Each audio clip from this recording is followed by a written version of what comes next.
That is blatant censorship. And it always starts small. You know, remember like in week 1 of his presidency? No good. It's silly. It's ridiculous. And you can't go around firing somebody because you're fearful or trying to suck up to an authoritarian. Late night television is casually funny. It's where we go to laugh at the world. But in September 2025, one late night joke turned into a national incident. The show Jimmy Kimmel Live. The comedian, Jimmy Kimmel. The spark, his monologue about the assassination of conservative activist Charlie Kirk, and the reaction of the MAGA movement, with Trump watching. The result? A full-blown suspension of one of America's most watched talk shows in the middle of an election cycle storm. Today we dive into how this happened, why broadcasters capitulated, and what it means when satire becomes combustible. Act 1, the monologue that triggered it. On September 15, 2025, Jimmy Kimmel opened his show with a monologue on the shocking killing of Charlie Kirk during a Utah college event. Kimmel said, "We hit some new lows over the weekend, with the MAGA gang desperately trying to characterize this kid who murdered Charlie Kirk as anything other than one of them, and they're doing everything they can to score political points from it." He then compared the response of Trump and his allies to a 4-year-old mourning a goldfish. To some viewers, it was sharp satire. To others, it was dangerous, misleading, and disrespectful to the grieving. Within hours, pressure mounted. I don't think the murderer who shot Charlie Kirk represents anyone. This was a sick person who believed violence was a solution, and it isn't. Act 2, the suspension and regulatory pressure. On September 17th, ABC and its parent company announced the indefinite suspension of Jimmy Kimmel Live. Why?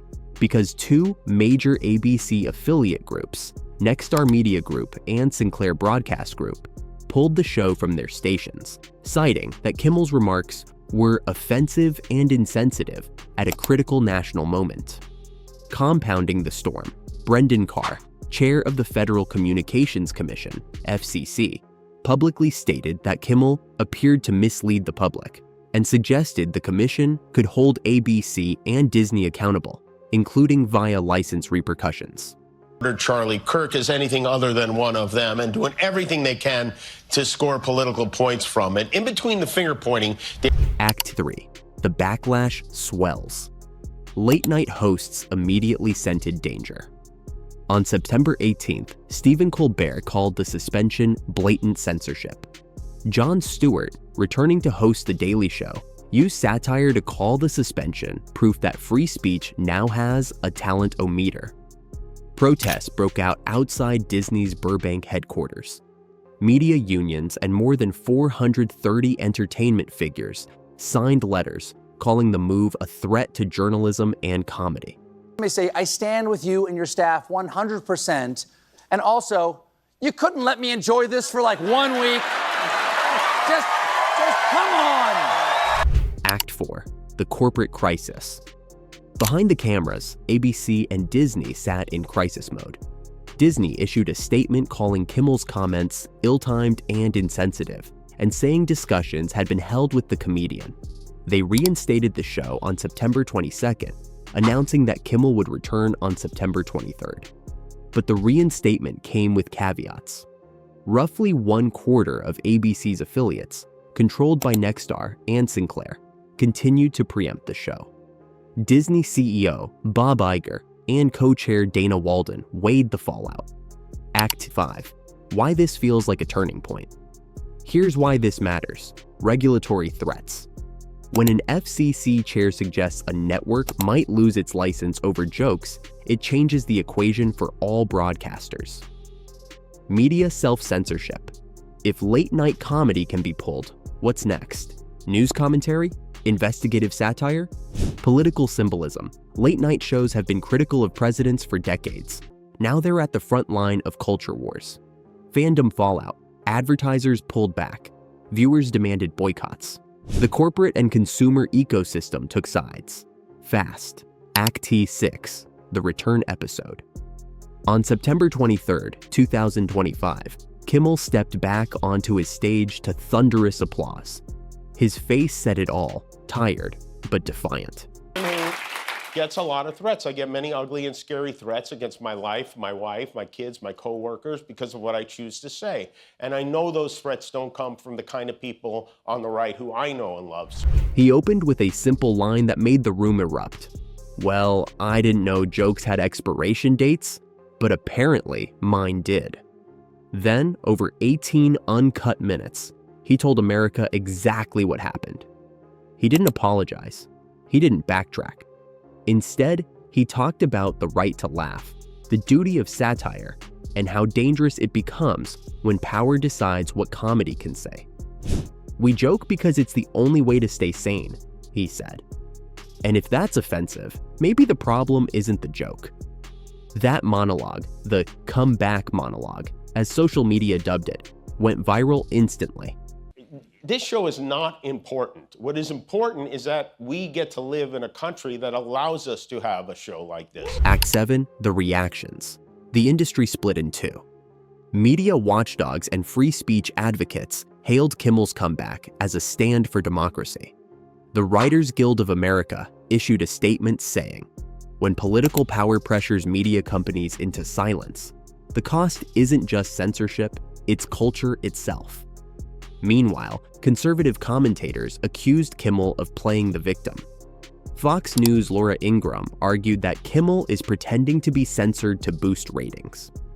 Trump's spokesperson doubled down, calling the host a washed-up propagandist who should be thankful people even know his name.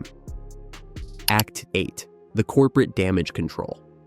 Behind the scenes, Disney and ABC scrambled to contain the chaos. Advertisers were nervous. Several major brands temporarily paused ad buys, worried that being associated with a politically charged program might alienate customers. ABC issued a follow-up statement. "We support our hosts and their freedom to express opinions consistent with broadcast standards. The matter has been resolved. Translation, we're moving on. Please don't sue us." Act 9, the industry impact. The Kimmel episode sent shockwaves across Hollywood. Writers' rooms for other shows, from The Late Show with Stephen Colbert to The Daily Show, began quietly reviewing scripts with new caution. Producers privately admitted that jokes about Trump or other political figures now go through extra sensitivity filters. One unnamed showrunner told Variety, "We're not scared of getting sued. We're scared of getting suspended." Act 10, Kimmel's next move. Instead of toning down, Kimmel leaned in. Over the next few weeks, his show began featuring panels on censorship, free speech, and the role of comedy in democracy. He's suing them, he's bullying them. Over the weekend, his foxy friend Pete Hegseth announced a new policy that requires journalists with Pentagon press credentials to sign a pledge. He invited journalists, historians, and even conservative guests who disagreed with him. And those episodes performed better than any celebrity interviews in months. He wasn't just making jokes anymore. He was making a point, and audiences responded. Act 11, the lesson behind the laughter. Looking back, media experts agree on one thing. The Kimmel suspension wasn't about a joke. It was about the balance of power. The episode became a case study in every journalism and communications class across the country. It asked hard questions. Who decides what's acceptable to say? Can regulators influence art through fear instead of law? And what happens to democracy when the punchline gets pulled? Business addressing the United Nations, which got off to a rocky start when the Trumps hit the escalator and it suddenly stopped. They had to walk up. Act 12, the bigger picture. By October 2025, the conversation had shifted from "What did Kimmel say?" to "What does this mean for everyone else?" Because this wasn't an isolated incident, it was a symptom of a broader trend. A world where political outrage dictates corporate policy, where every broadcast moment can become evidence in a culture war. Some call it accountability, others call it censorship. But one thing's undeniable.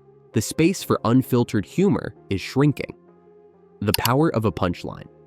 Jimmy Kimmel may have been suspended for a week, but the conversation his joke sparked could last for years. Because in an age where words are policed and laughter feels dangerous, maybe humor is more powerful than we ever realized. He ended one recent episode with a simple line that summed it all up. If the truth offends you, it's not the comedian you should be mad at. If you found this story insightful, hit like, subscribe, and turn on that notification bell, because we dig deeper than the headlines. What do you think? Was Jimmy Kimmel out of line, or did America overreact? Drop your thoughts below. Because in times like these, even a joke can change history.